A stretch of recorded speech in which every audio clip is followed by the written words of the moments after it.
everybody. Welcome to Chef Look Cooks.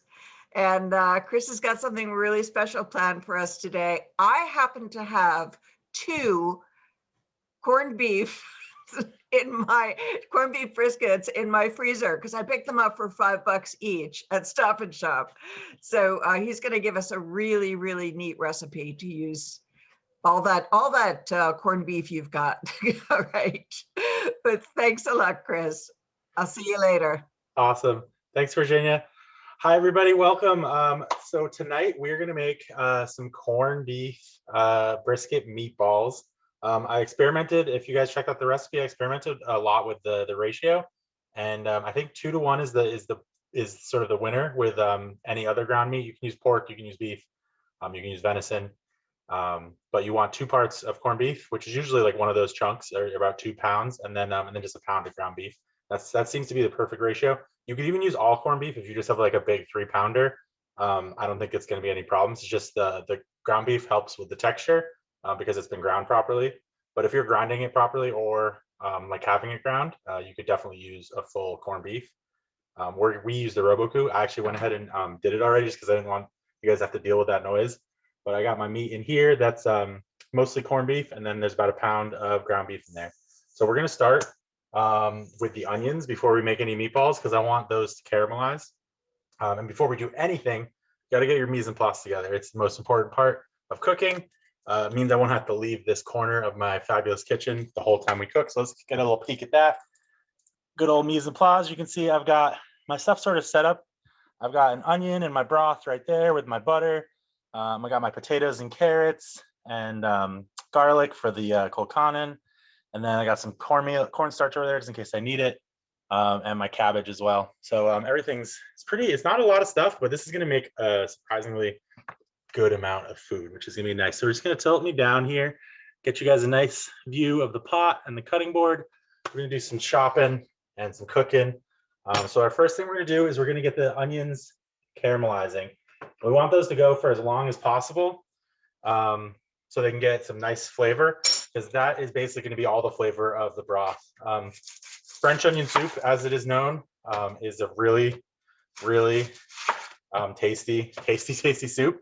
And it feels like it's got a lot going on. But in reality, it's really, really simple. It's beef broth and caramelized onions and salt. You can put other things in there if you don't have the time to really caramelize your onions. But if you caramelize your onions and give them a lot of flavor, you don't need anything but the broth and salt to bring out. You don't even need beef broth, honestly. You just choose water. The caramelized onions themselves are just so flipping good. Beef broth obviously gives it a little bit more, volume, thickness. So it's more hearty. There we go. That's a good word for it. All right, cool. So just peeled our onions. I am going to eventually blend these up, so it doesn't matter how we chop them.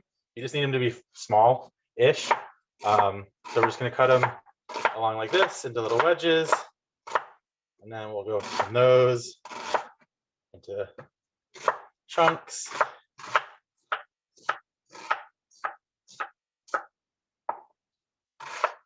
Again, your size really doesn't matter. You can get them really small if you want, but you really just need them to be small enough so they'll cook in a reasonable amount of time. And we're going to start the onions off in a tablespoon of butter. So we're going to use a whole stick of butter for the kolkanen. You don't have to. You can use some oil. You don't have to use any dairy at all if you don't want to. But the recipe I originally looked up was very, very adamant about using a whole stick of butter. So I took 1 tablespoon out to use for the onions in hopes that would make it a little bit healthier. Kolkanen is a really cool dish, very traditional. And so the sort of what we're going to do in that part of the dish later is we're going to sort of take the standard New England boiled dinner, and it is a New England boiled dinner. It's often we eat it on St. Patrick's Day, associated with sort of an Irish experience, but it really, like a lot of things that we sort of associate with other countries like pizza and such, it came from America. It was invented here. We've got lots of corned beef and potatoes and carrots, and it's a New England boiled dinner. So we're making New England kolkanen, and we're taking the carrots and the potatoes and the cabbage and the butter, and we're just gonna put it all together It's a really beautiful, like chunky mashed potato. It's almost like have you ever had like a vichyssoise, right? Which is like a cold potato soup. It's like that, but it's hot and it's thicker. It's like not exactly, it doesn't sound appetizing, but oh my God, does it taste really good. And that's partially because there's lots of butter and cream in there. All right, beautiful. So we got some onions going in there. We're just gonna get those going. Medium-ish heat, and you wanna make sure you put a little salt in there. Get their liquids moving. Start getting some water out of there so that the sugars can all caramelize. And just go to town. This is gonna be a gravy, so, and I'm not using salted stock, so it's totally okay to throw a decent amount of salt in there. I'm actually gonna turn this up. And that's just gonna go pretty much the whole time. That's the first thing we're starting, and it's gonna be probably the last thing we finish. Once everything's cooked and done, that will be what we are what we're kind of waiting on, is that last gravy, and we'll finish it off. It'll be perfect. We'll put it right on top of the meatballs. It's gonna be so good. All right, so before we get started on the meatballs, I'm gonna get the potatoes going too.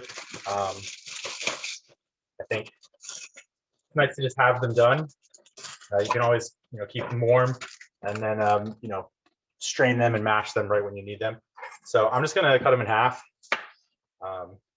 Tilt me down a little bit. There we go. I think I moved my computer. That's a better angle. I'm just gonna cut them in half.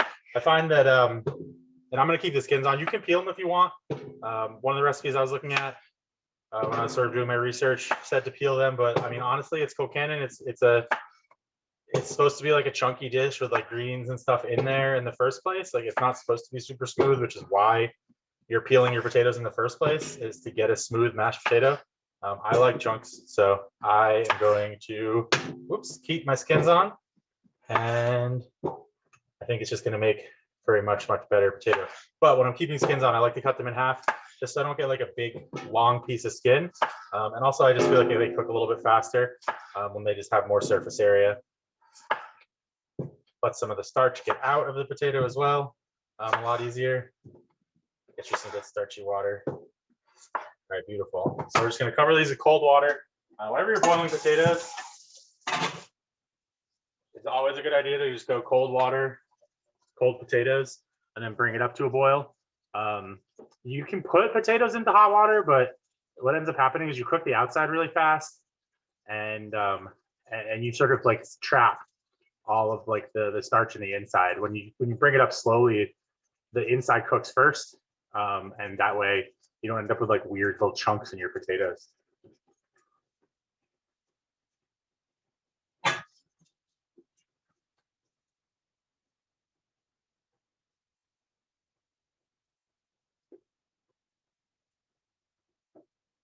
All right, we're doing some good basic stuff today. Mashed potatoes and gravy. How can you go wrong with that, right?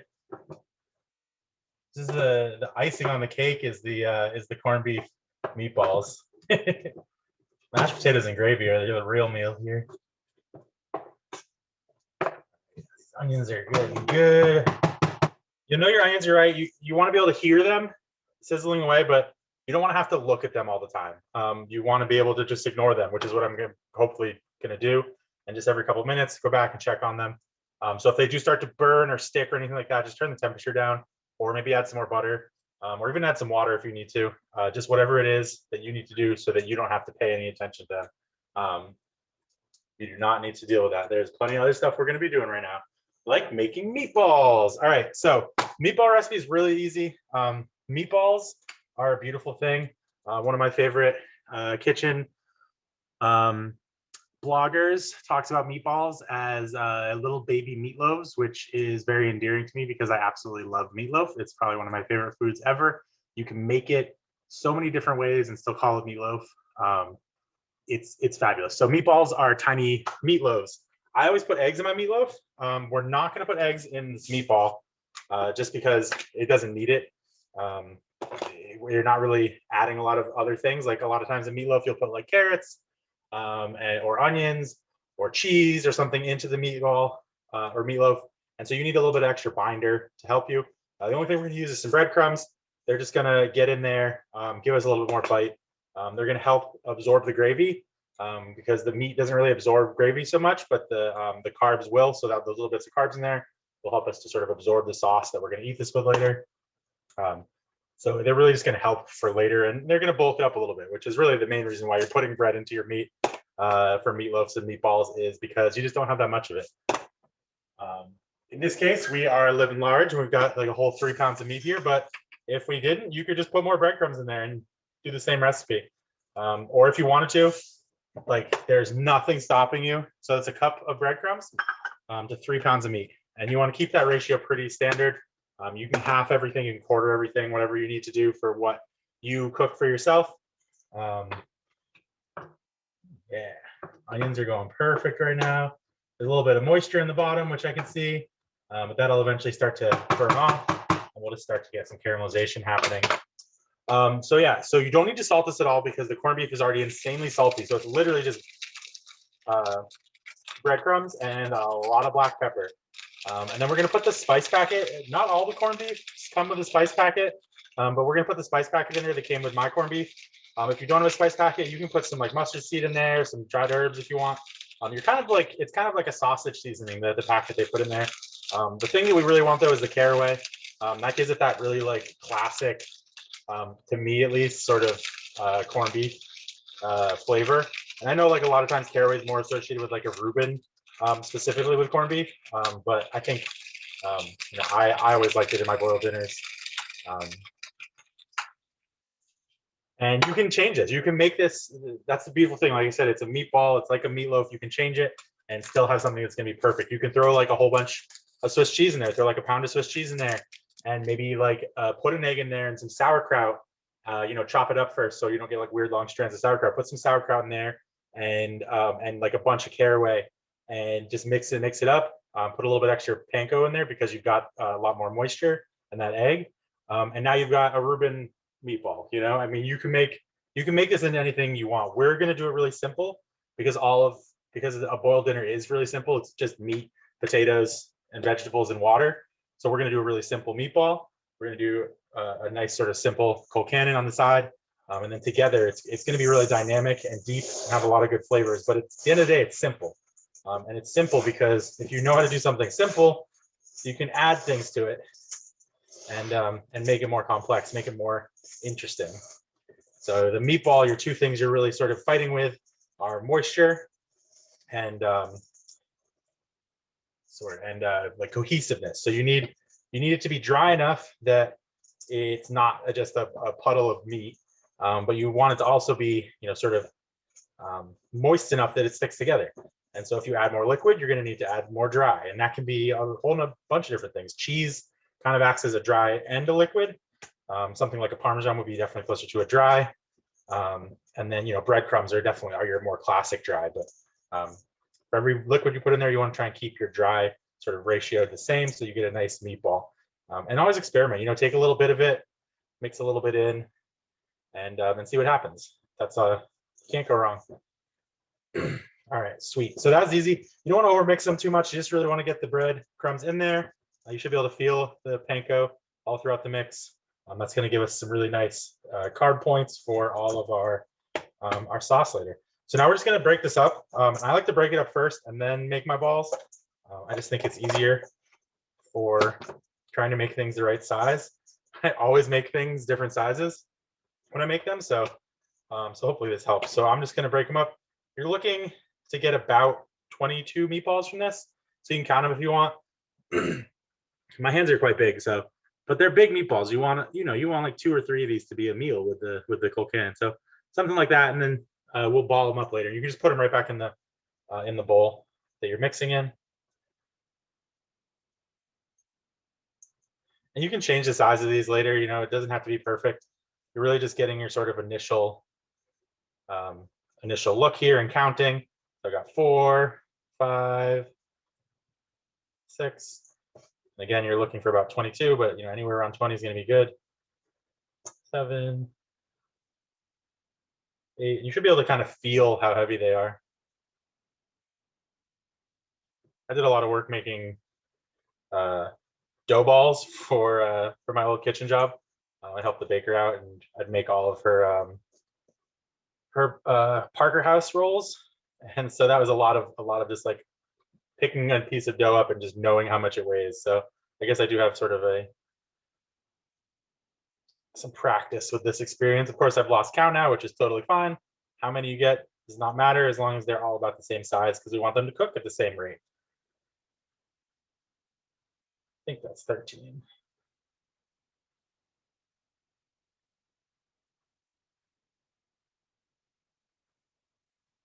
And depending on how good or how well you broke this up in your food processor, you may find some bigger chunks now that you don't really like. Feel free to just pick them out, put them aside. You can cook them later with breakfast with eggs or something like that. You don't have to put it in there just because it was in the thing. Most of mine is good though, and I like nice chunky meat. So once you get a nice ball like that, you just want to sort of squeeze it back and forth just to get it nice and cohesive and together. And then you want to give it a little roll. You can sort of make a little cup with both of your hands. And just sort of feel the ball go all the way around, and you got a ball. It doesn't have to be perfect. It just has to be a ball. And you don't even have to make these into balls. You can make them patties if you want to. You make meatball. Oh yeah. All right, cool. So my onions are starting to get a little bit hotter now. I can hear the liquids going out, so I'm actually going to turn them down. Just make sure that I'm not burning them. Make sure I'm getting a good caramelization. You should be able to smell it. The butter is going to smell good as it starts to brown as well. Oh yeah. I love onions. They're so good. If like I could probably just survive off of onions if I needed to. So just go ahead and make your balls. Boop, boop, boop. We'll get through this process. See if there's any questions. Crazy question, but the corned beef is right from the store, not cooked. Yes, that is true. And yeah, you can totally use yams. You can use absolutely anything you wanted for the cold cannon. Like you can use turnips if you wanted to. I feel like it's definitely not. It's not as starchy as a normal mashed potato because we're making so many sort of watery vegetables in there. So like I said, it's almost kind of like a soup. So yeah, you could totally use a less starchy vegetable that you do like a lot more. It's not going to hurt my feelings, that's for sure. As long as it's thick enough, make sure you drain it really well so it's thick enough. I'd probably cut back on the cream if I was using something that wasn't as starchy or didn't have any starch at all. Because one of the best parts about the cream is that it gets in with that starch and makes just like almost like a sauce out of your potatoes. But yeah, apart from that, definitely can use any other vegetable. And then yes, this is the raw corned beef that I just cubed up and then ran through my food processor to basically grind it. Some butchers will grind it for you if you ask them. That could be really nice. And you could use cooked corned beef in this, I guess, too. Like as long as you have some sort of raw meat to act as your binder. Cooked corned beef doesn't have as much tackiness. It's not going to necessarily make good balls without the raw meat there. But yeah, as long as you have something to make a good meatball, you can even use your leftover cooked stuff. I don't see why not. All right. This is the whole side. There we go. Starting to get some color. Classic, my electric range is just being whatever temperature it wants to be. But we didn't burn it, which is good. We just got some really, really nice color on there. Now that I'm turning the temperature down, those onions will start to release more liquid because they're still releasing the liquid right now, but it's burning off faster than it's getting released, which is why you're starting to get burns and browning on the bottom.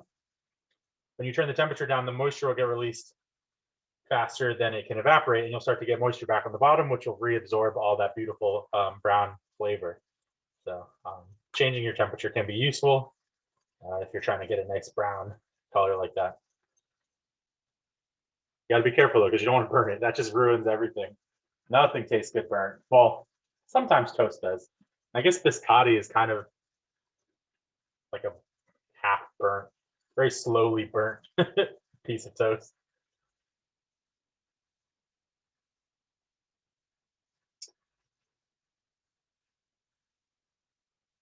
Yeah, one of my actually, just on the subject of different vegetables apart from potatoes, one of my like absolutely favorite meals when I was younger not like favorite meals I used to have all the time, but favorite meal I had one time was a shepherd's pie that was made with pork. And the pork was, all right, seriously, don't be so hot.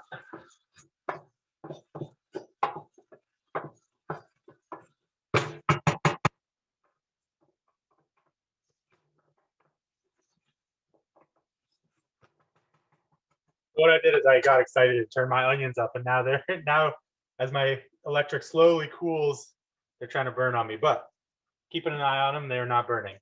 Anyway, so back to my favorite meal that I had once.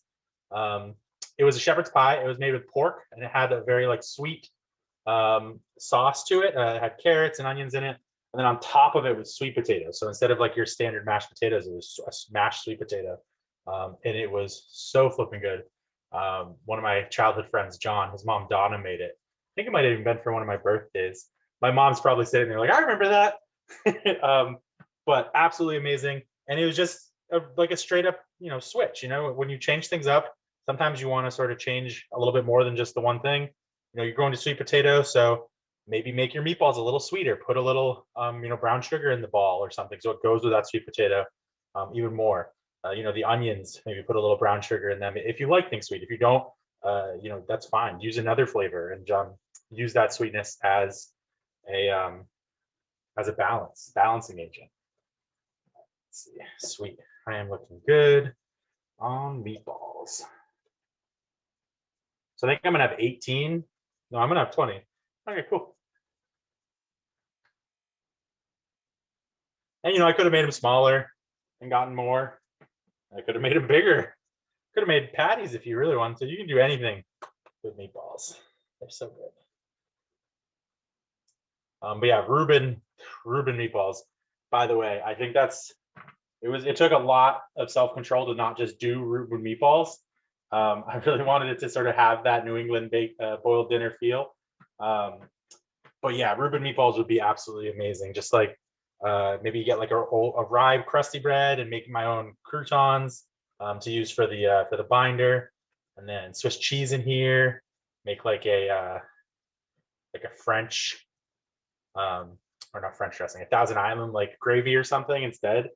And then the Cole Cannon could have like just tons and tons and tons and tons and tons of caraway. And how would we really drive it home? Oh, sauerkraut. Yeah, of course. Instead of putting cabbage in, like normal cabbage in your Cole Cannon, you could just put sauerkraut in there. And I mean, honestly, I bet you there's a name for sauerkraut and mashed potatoes already. Maybe it's just Cole Cannon. But that would be absolutely delicious also. Reubens in every form are a fabulous, fabulous creation. So I'm getting kind of small on these last ones, which is totally fine. I'm actually gonna split them up and just make it 3. What did I do? Yeah, we're good.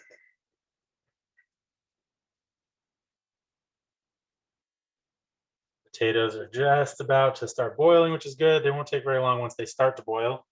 It's always just the heating up process. I feel like it's the same way with my Kraft mac and cheese. Look, although who am I kidding? I eat Annie's all the time. I love Annie's. Oh, sorry, I shouldn't technically. This is a personal opinion. It is not shared by or endorsed by the library, but I really do love Annie's. All right, beautiful. So meatballs, check them out. That is a big tray of meatballs. You don't need a lot of space here like you would with cookies or anything like that. You really just need heat space around them so that a really hot oven cooks them. I forgot to mention at the beginning, we preheated our oven to 400 degrees before we started this. It was on the recipe, but I should have said that in the beginning. If you did not preheat your oven, don't worry about it. All of this stuff can be reheated and served at any time. So preheat your oven now, get it going, and you'll be fine. Once the meatballs are done, you can heat up your gravy, you can heat up your Cole Cannon, you'll be good to go. All right, so now you just want to wash your hands. Corned beef especially has a really sticky fat. It'll stick all over your hands. It's very similar. I mean, it's beef fat, so tallow is very dense, very dense.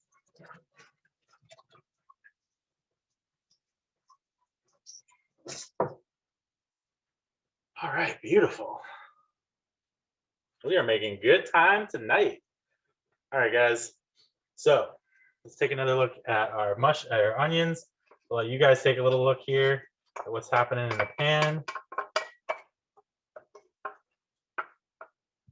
So see all that color on there? That's good.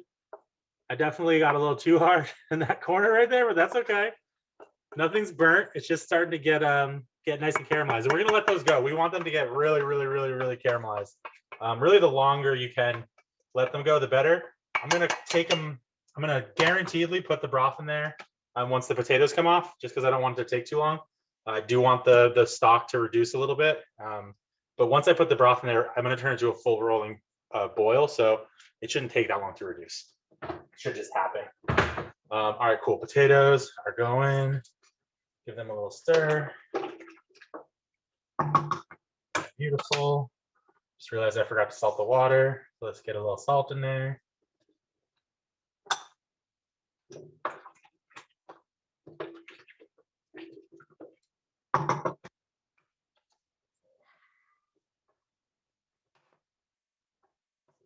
These onions are going to be perfect. Okay, so now we're just going to jump into the second part of our meal. So we got the potatoes going. We got the onions for the gravy. We got the meatballs in the oven. We set a timer for those. It's going to be 15 minutes. Then we're going to turn the pan, and we're going to do 15 minutes more. So I'm going to do a whole stick of butter here, and this is what we're going to braise down the cabbage in. So I know it looks like a lot, and it is. You don't have to use it. You can use as much as you want. I like butter, especially in mashed potatoes, and I think for this amount of potatoes, that's not necessarily too much. We're adding quite a lot of greens and carrots, so it should be good. I actually got a Napa cabbage just because I know it's going to be a lot easier to cut it thin. Sometimes with like a tight-headed cabbage, like a normal white cabbage or red cabbage, you try and cut it thin, but like the planes, like the leaves themselves are so thick that it's too thick. But Napa tends to be really thin all around, so it's going to be a lot easier to cut nice and thin. I also, when I first got this, I had this cool idea that I was going to rip off the leaves and then steam them and then like serve the meatballs in here with like the stewed dinner. I thought that would look really cool, but then we changed up to this sort of gravy and Cold Cannon deal. So, it's always a good idea to just be open to new ideas and changing what you're doing. Even if you're like right in the middle of a meal, like right now, if I just wanted to go back to that, we could do that.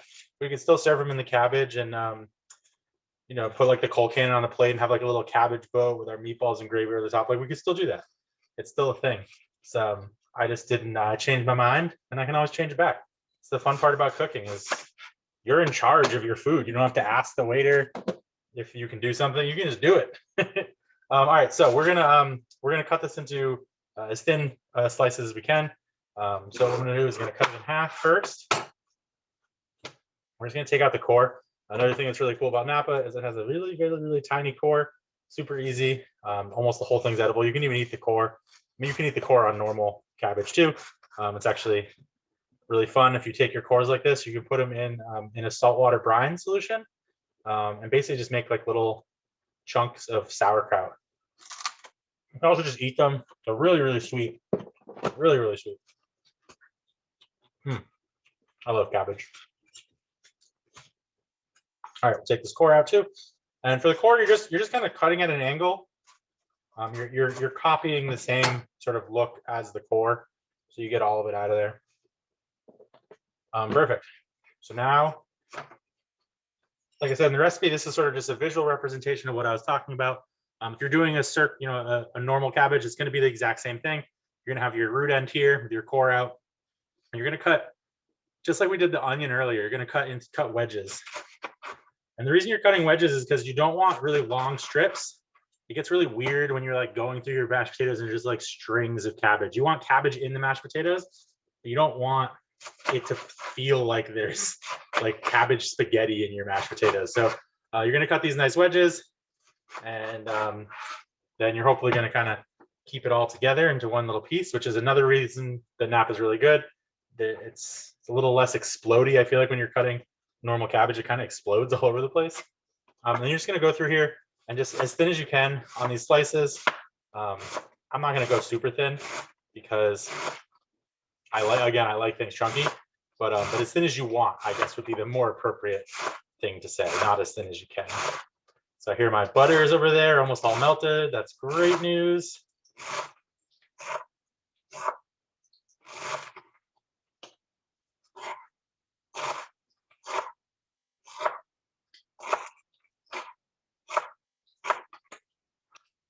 Just try and keep it all together. That way you can chop less. You know, if this doesn't work for you, if this feels like it's just too much going on, you can also break them down into individual leaves and then stack them up. I don't know if you've ever done this with kale. Just stack the little leaf pieces up. And then once you get the nice stack, you can take the stack and, you know, cut it 3 times lengthwise and then dice it up. That works just as well. A little bit more time consuming, but like at the end of the day, it's not that bad. All right, that butter's going, so we're gonna get our garlic in there. Got some nice chopped garlic. Finally ran out of all my my garden garlic. All right, fans going on. We're getting into hot zone.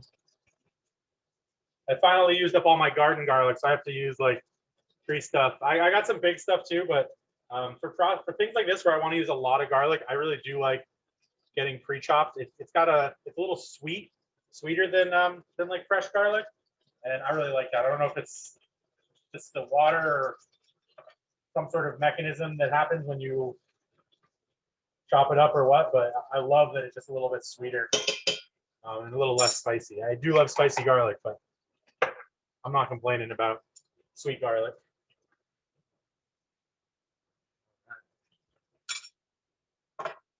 Beautiful. So my onions have a little bit of liquid at the bottom again, which is good.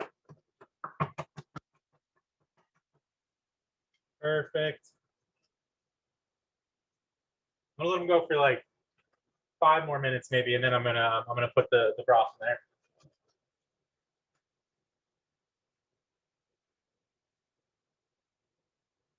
So right now in this pan, I literally just have garlic and butter. It's just garlic and butter. You're getting that garlic brown. If you followed any of my recipes in the past, this is a step that I use pretty much every single time I cook garlic. It is essential for flavor. The garlic starts to get this beautiful color and flavor and smell. Everything smells different. If you ever wonder why you can't taste the garlic, or all you can taste is like that like stinky mouth garlic when you cook with garlic, it's probably because you're not browning it first. If you brown it, your breath hardly stinks. It's got a more sweet note to it. It's really, really good. So take that extra time if you can. Brown your garlic when you cook with it. You will thank me later, and your partners will too, assuming they don't like garlic. My partner doesn't care. She loves garlic, so it doesn't matter if I ate a whole spoonful of raw garlic. I think she'd still be okay with kissing me. So, all right, sweet. My garlic is nice and brown, so I'm gonna go ahead and put my cabbage in there and just let it start wilting. You can't really overcook cabbage. I mean, you can, but it's hard. So don't be afraid to just get it in there while you sort of work on chopping the rest of it. So I'm gonna just go ahead and chop this other piece now.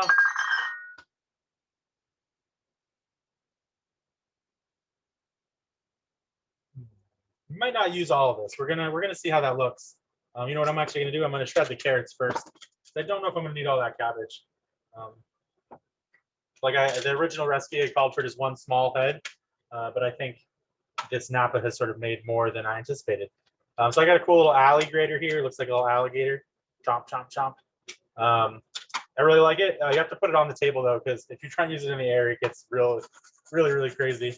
So we're just gonna shred up some carrots here. Always be safe. Most graters nowadays are pretty safe. You're never really gonna take off a lot, but if you can, keep your fingers away, nice and tucked in, so that if you do lose anything, it's not important. I like to go straight up and down. if you was doing this for like a salad, I'd probably go at an angle, so I get really long strips of the carrot. But because again, we're gonna put this in mashed potatoes, I don't really want long strips. I want nice small strips that will cook down and just be chunky in my Cold Cannon. I don't want a weird like pasta mashed potato mix. Which, I mean, don't get me wrong, that could be really tasty. Maybe that's a thing we could explore someday. Is pasta sauce that is mashed potatoes. I kind of feel like I need to go look at that now, but we shall see how that goes in the future. All right, sweet. So 1 carrot. Let's do both of them. And I'm just going to salt my cabbage so it starts to wilt even more.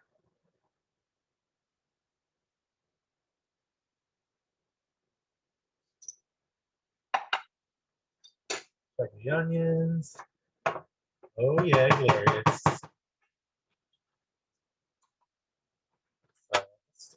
Cabbage.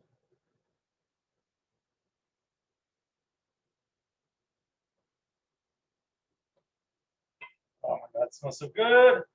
That's how you know you're doing it right, when it just smells so good. You're feeling good.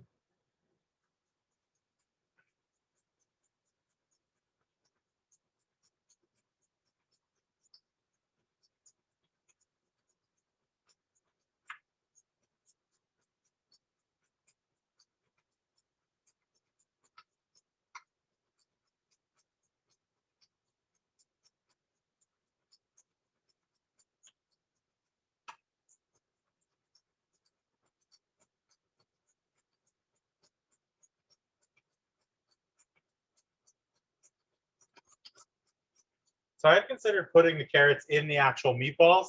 But I don't often really like carrots in my meatballs. I don't really even like them in my meatloaf. They're not like bad. It's not that I won't put them in meatloaf. But I always find like if you're gonna do it, you need to cook them beforehand. You want to like cook them down real low and slow. Add in like some spices and herbs and make them delicious and add so that they add to the process. I often find that people put raw carrots into their meatloaf, and weirdly, the meat cooks faster than the carrots, and you end up with like this perfectly cooked meat in the meatloaf, and then you just have like crunchy raw carrots still in there. So if you're gonna put carrots in your meatloaf, just cook them beforehand. Add a little bit of love to them. In general, that's the answer for anything. If you're gonna use it in your dish, treat it right. If it needs to be cooked, cook it a little bit before you put it in. If it needs to be cut a certain way, cut it that way so that it can really shine. You spend all this money on food, and sure, it's a lot cheaper when you're at the grocery store, but it just makes sense to take that money that you invested and treat it properly. So cook your carrots before you put them in your meatloaf. That's my PSA for today.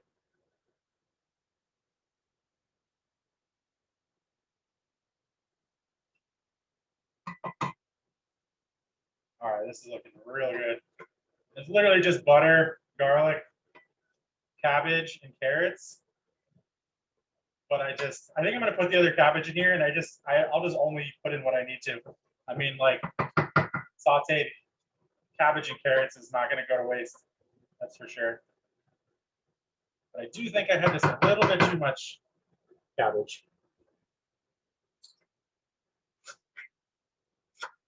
Again, you're just cutting wedges. You're changing the tilt of your knife as you go.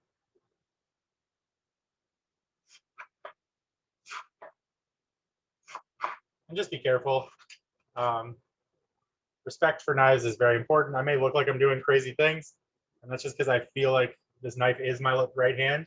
Like it just is connected, and I know where it is at all times. But that does not mean that it's not dangerous. And I still cut myself, though. I gotta say, it's been a good while, and I'm sure that I just said that, so everybody just cringed and is like, "Oh no, he's gonna cut himself."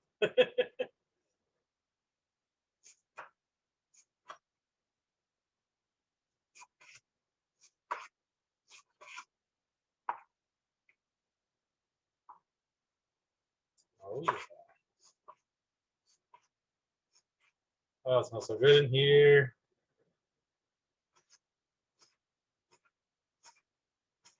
Perfect timing too. My meatballs are just about to come out for their first spin.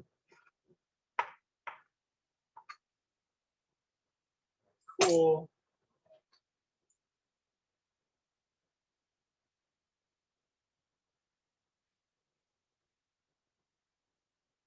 Perfect.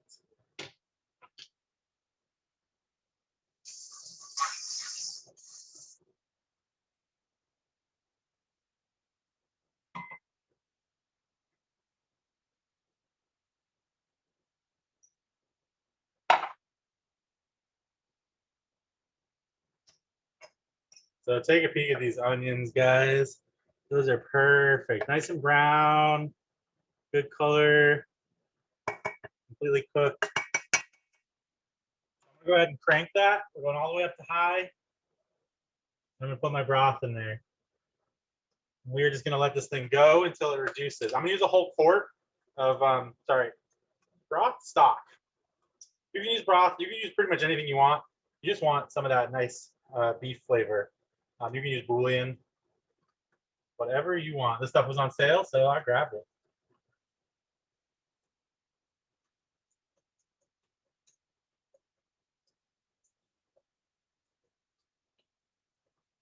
Oh yeah. That might be too much. I'm gonna take some out.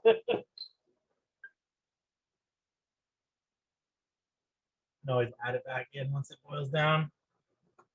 Don't want that boiling over on the edge. Beautiful. All right. Off. Spin our meatballs. Take a quick peek at them as well. Oh yeah, baby. So you can see they're starting to cook a little bit. They're getting steamy. The pink of the corned beef is starting to show through. You should be able to see really that really bright corned beef pink. It comes from, I believe it's one of the salts that they use for preservative. All right, let's see. So I need to turn my oven off and turn it back on because every time I open it, I swear it stops cooking. But yeah, set your oven back to 400, and we're gonna go for another 15 minutes. That should get them nice and brown on the outside, completely cooked through.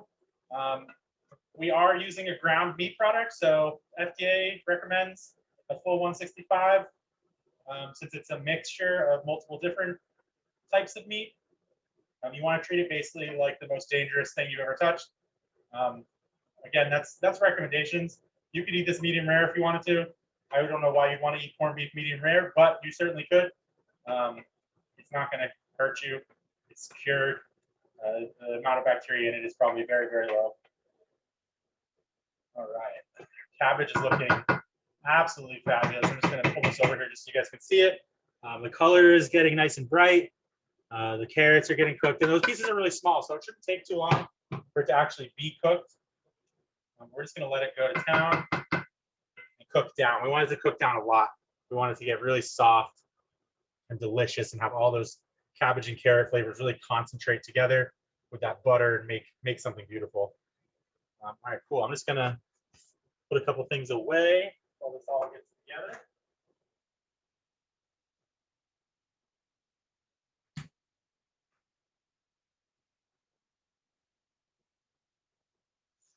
Beautiful. Let's check on our potatoes.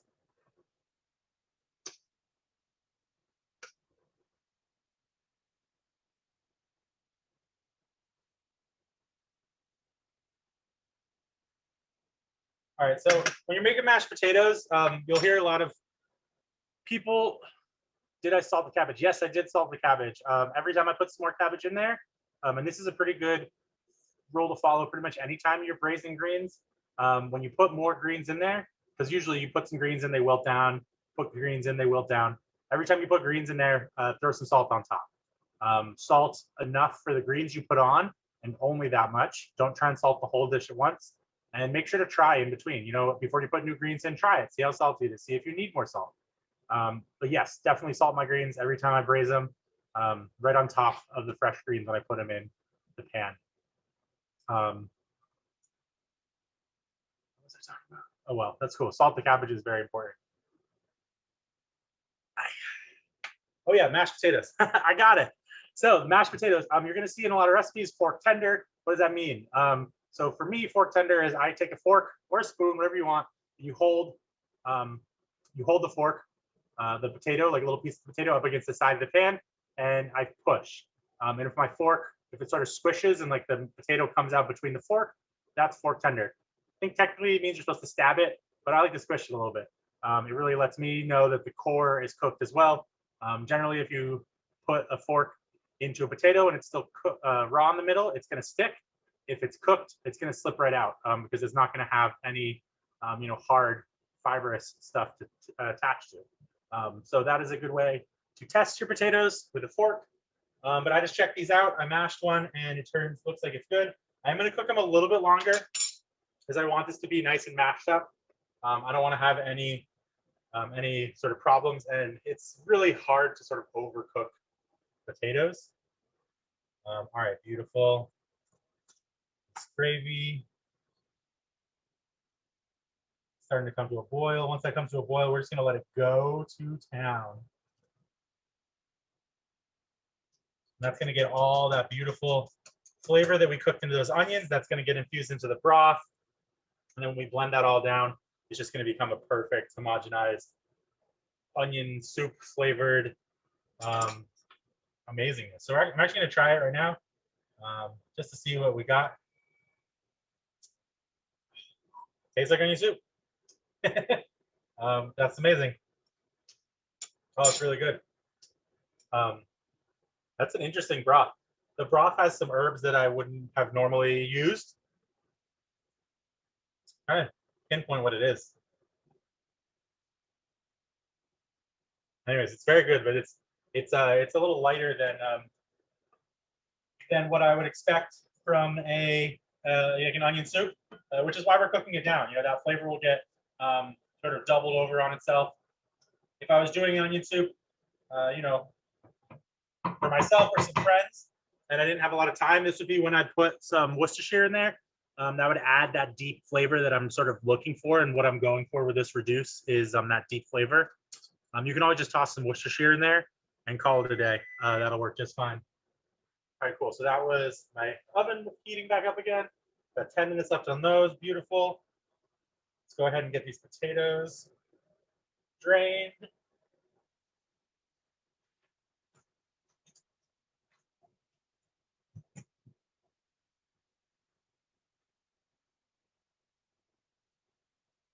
Put my pot right on this screaming boil. Get that nice and hot. Awesome. It is looking good. Right back into the same pan they came out of. That hot bottom will help to dry out the water. So all you have is nice dry potatoes that are ready to accept their cream. This is looking beautiful. Just did a nice little dry mash. Now I'm going to go ahead and put my cream in there. And just a whole cup of cream.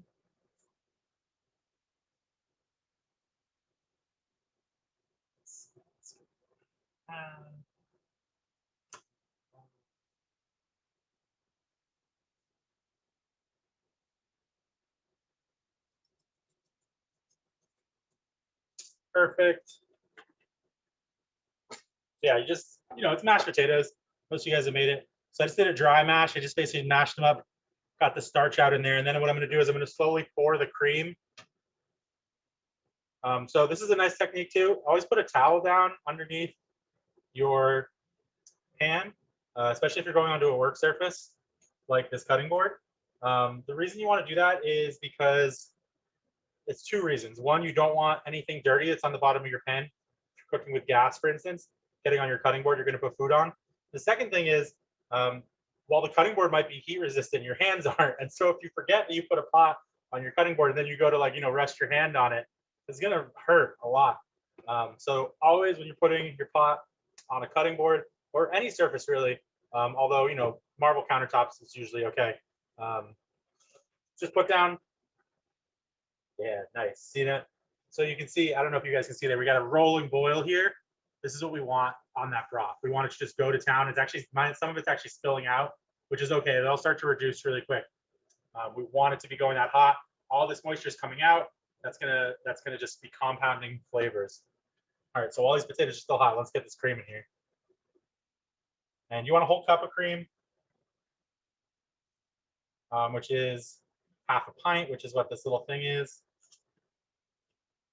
I feel like I'm a kid at school. I can't open my milk. Hey, I got it. All right, so we're just gonna slowly pour this in here. Get a little bit to start while we mix up.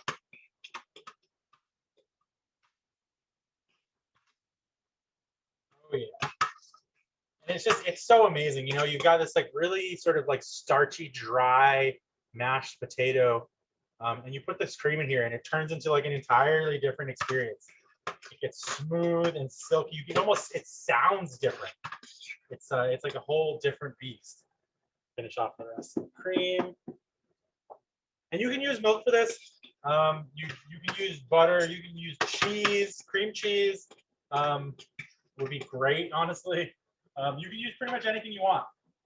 Just use what makes you happy. Milk is very acceptable if you want something a little lighter in fat. You use skim milk. You can use pretty much, like I said, you can use anything. You don't even have to use fat. You just use the moisture from the cabbage, and that would definitely make could make like a really nice like sort of low calorie Kilcannon. All right, beautiful. Mashers are just looking nice, nice, nice.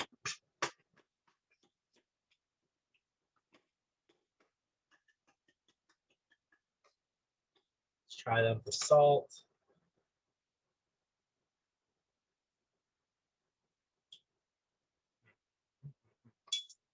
Let's try this cabbage for salt.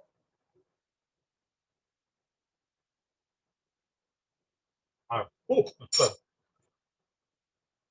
So my cabbage is nice and salty, maybe even a little too salty. My potatoes aren't salty enough, so that's perfect. When I put them together, they'll be perfect. My cabbage is done. I just gave it a little try. It is perfect and tasty. It's soft. There's not a lot of mouthfeel to it. It just tastes really good. It's buttery and garlicky, and cabbagey and carroty. All the flavors I want. Take another look at that. Beautiful.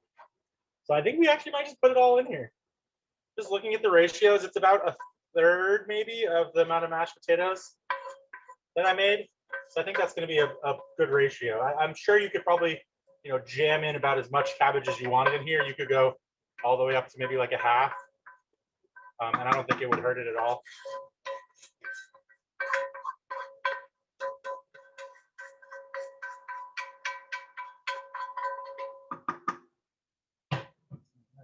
That's all I do. So I don't need the masher anymore. We're just going to mix this up with a spoon.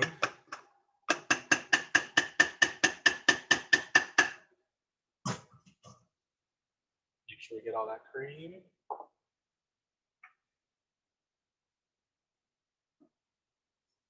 And what you should see happen here is you should see your mashed potatoes get even more creamy as more moisture is incorporated into them. And you're going to see them change color entirely. We're going to have this really kind of crazy orange and green experience going on here. But it is good. And that's because we put carrots in here. Classically, Kilcannon doesn't have carrots in it. It's just greens.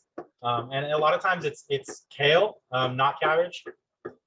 So you get like, kale never really gets soft. It always sort of stays a little bit crunchy and solid. So you end up putting kale in here. It tends to be more like a sort of a mix. But this is a nice sort of homogeneous mash that we have going on here. And it looks amazing. Let me just peek you guys in there. Hopefully you can see that and just see the color. It's so good. It's so steamy. Anyway, so that's our Kilcannon. I mean, it's really simple because it should be. It's mashed potatoes with braised cabbage. Both of these things you could have made beforehand and put them together on the same day. You know, it's a great leftover dish. Like classically, that's kind of what Cold Cannon is. You have some leftover mashed potatoes. You know, you cook up some cabbage or whatever veggies you got on hand. You toss it in the mashed potatoes. Done. You know, there's dinner. So it's a fabulous leftover dish, and it's really good just all by itself. I'm actually just going to taste this, make sure that the salt is good before we sort of put it away for the moment. It smells good. Oh yeah, that's Cold Cannon.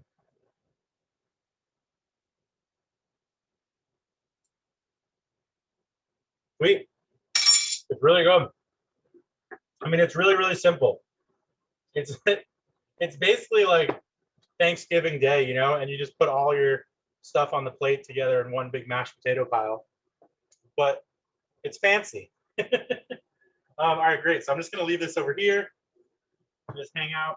I'm gonna get myself ready to plate because I think my meatballs are gonna be done pretty soon, and my broth is not reduced as much as I would want it to be, but it has reduced by a little bit. That's why I have the cornstarch. You know, you can thicken it up, you can make it work. But I don't want to keep you guys just sitting here waiting at my pot. Where did I put my? Oh yeah, found it. Let's check, see if we had any more questions. The colors of the Irish flag. Yes, there we go. That's a good point. Man, if only I gotta have a better PR person. I just do these things because they taste good. I guess that explains why sort of the why it is so associated as well with Irish. I mean, I guess that's kind of where a lot of the immigrants were that were eating, you know, the brisket. So I don't know enough about the history. I probably should have done more research. Bad librarian. All right, so I also got my my stick blender. If you guys don't have one of these, I cannot recommend it enough. They're pretty cheap. I mean, this one I've had for like 20 years or something crazy. It still works. It's amazing. They're really, really good for tomato sauces. Any sort of soup, like a squash soup. Anything that you want to be smooth, basically, but like has chunky ingredients. It's really good for it. I particularly love it for my marinara sauce because it's got like carrots and onions in there. I can just cut the carrots and onions nice and big, let them cook, let them get soft, and just blend them up. Done. Bam. I don't have to think about it beforehand, and I'm a big fan of that. Okay, sweet. So my timer is off. Let's go ahead and check these meatballs. Get a thermometer. You don't have to use one. They should be done. But I always like to test it because better is safe than sorry. You should be able to tell they're done because they'll have the tops will have this sort of, they're not going to brown like normal meat. They're going to get this like little like red. Hopefully you can see that. They're kind of like, what's going on here? Yeah, they're kind of like red on the top. And that's basically the corned beef, that salt that we were talking about that is really starting to sort of show its color. So you're looking for 165 internal temperature. I got 165 on my first one. We're just going to test one more. Perfect. Exactly 165. So we're good there. We can turn off our oven. Beautiful. And we're gonna go for it. We're gonna blend up this gravy right now because it's pretty gravy-ized. Definitely has gotten all that flavor out of there. Just gonna get more intense the more that we cook it, but you know, it's fine. I'm gonna blend it and I'm gonna keep it cooking while we're doing this, so we'll still have some chance to go down. I'm just gonna give it a quick taste, see what's sort of changed in the flavor since we tried it last time. Smells good. Oh, it's hot. Oh, it's perfect. Oh. Whew. All right, so the salt has cooked down from the onions. Whatever that weird flavor was is gone entirely. It's really good. And yeah, you can see it has cooked down quite a lot. So it was like right up at the top, and it's not anymore. So we're gonna immersion blend this. Just be careful because this is a hot liquid. Make sure you keep your blender immersed in the liquid. Otherwise, you will get hot liquid all over you. And that's no fun. Trust me. Of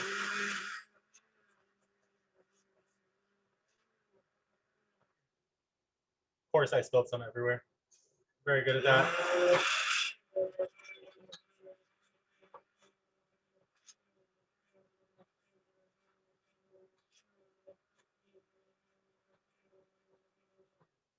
All right, that's good enough.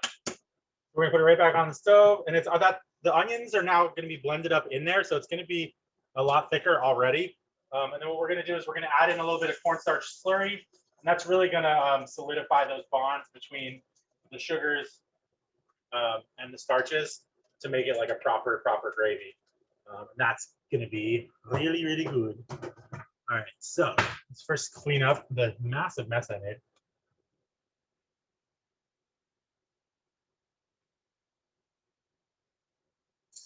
And then we're just going to go to town. I got a bowl and my cornstarch.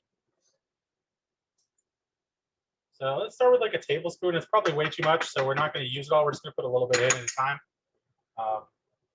You want to do like 2 parts water to 1 part cornstarch. Mix it up. I like to use a whisk when I'm making gravies. I think it just makes life so much easier.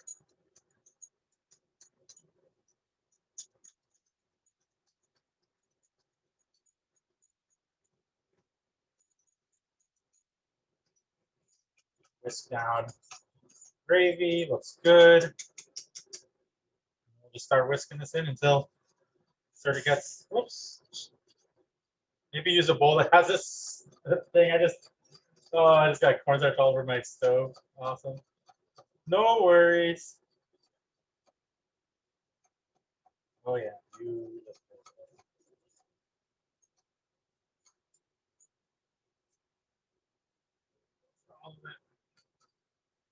And, you know, you're probably going to need less if you take the time to really let this cook down a lot.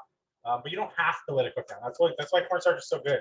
Once the liquid tastes good, you just throw a little cornstarch in there, and you've got a sauce.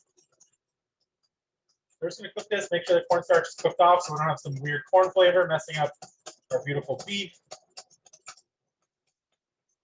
Onion sauce.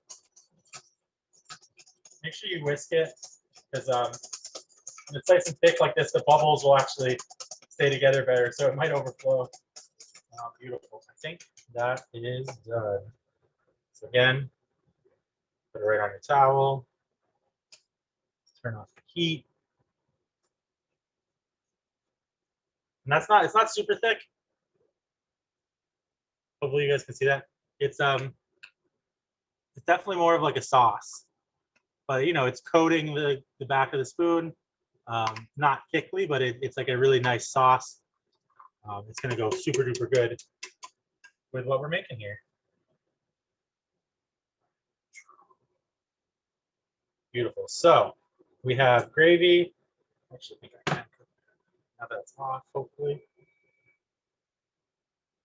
We got gravy, meatballs, and Coke cannon. So we are ready to go. I got a really nice bowl for this. You want to like a nice shallow, wide bowl. It's the same bowl I'd use for like grits.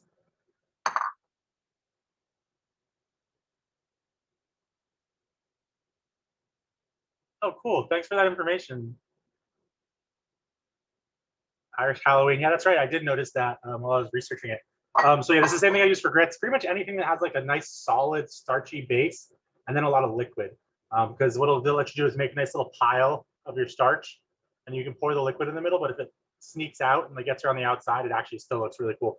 So we're gonna try and go for that right now. Let's see what we can do. So we'll start with our Coke cannon. And I don't know about you, but I'm hungry, so I'm just gonna put a nice big dollop in there. I'm a hungry boy. And just get ourselves a little ladle. Make a little impression in the center. What we're gonna do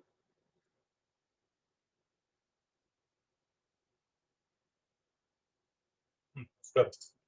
we're gonna do is we're just gonna take a couple of our meatballs, beautiful little meatballs, nom nom nom nom nom, and we're just gonna put them right in the center there. I'm gonna go for 3. I feel like that is a nice lucky number. You always plant flowers in odds, never evens. That's what my aunt told me, at least. So we got a little cocaine, some meatballs. Just take this gravy here. We're just gonna go to town. Do not be bashful with this gravy. Right over the top.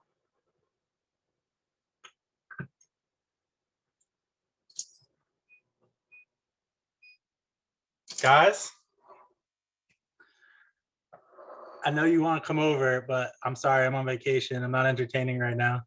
Oh, please, Chris, please. All right.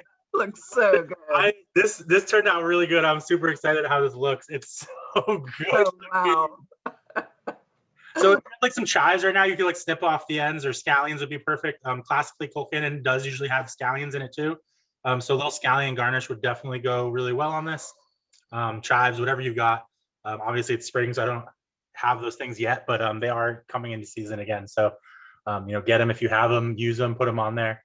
They make a really nice crunchy onion addition. But that looks amazing. I'm really, really happy with this. It turned out perfectly. Really want to eat it. Yeah, I mean, I do too. I have a lot of meatballs. I don't know why I made so many. But I made. Because you were going to deliver some to your father. Oh yeah, that's right. I gotta bring some to my dad. Well, guys, thank you so much for joining me. I have no idea what I'm doing for next month, so no spoilers this time around. But I'm very excited about how this went, and I really hope that you guys go ahead and get out there and experiment with meatballs and gravies and mashed potatoes. You can make this dish 18 different ways and never use the same ingredients, and I encourage you to do that. I'm gonna probably go do that. I'm gonna go make some with fish just to see what I can do. I got some fish in the freezer, and I literally was just like, I need to make fish meatballs because they're really, really good. Anyways, it's been a pleasure hanging out with you guys. Thanks for this is delicious. Oh, good. I'm happy somebody made it with me. All right, cool. Oh, great.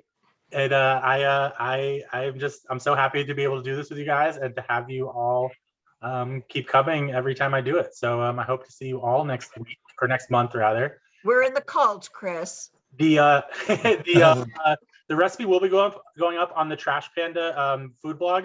I'm not going to be doing the Trash Panda food blog anymore after this month because my schedule's changing, but I will be updating it once a month with the cooking recipe, and then the videos will be going up on YouTube. Like I said, I'm on vacation, so it probably will be about a week, but they'll get up there eventually. So keep your eyes out, and keep your eyes on the Trash Panda blog for more information about all these recipes and stuff, and maybe a little hint about next month once I figure out what's going on. Oh yeah, totally.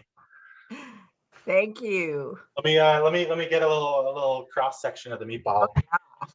Yes, make us suffer even more.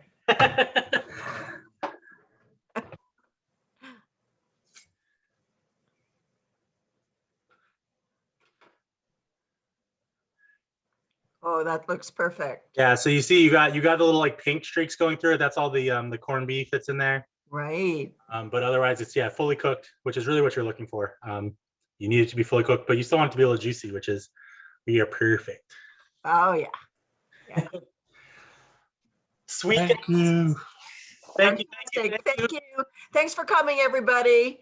Keep an eye on our website so you know when Chris's next show is. Exactly. Bye-bye. Thank you. Bye, everyone.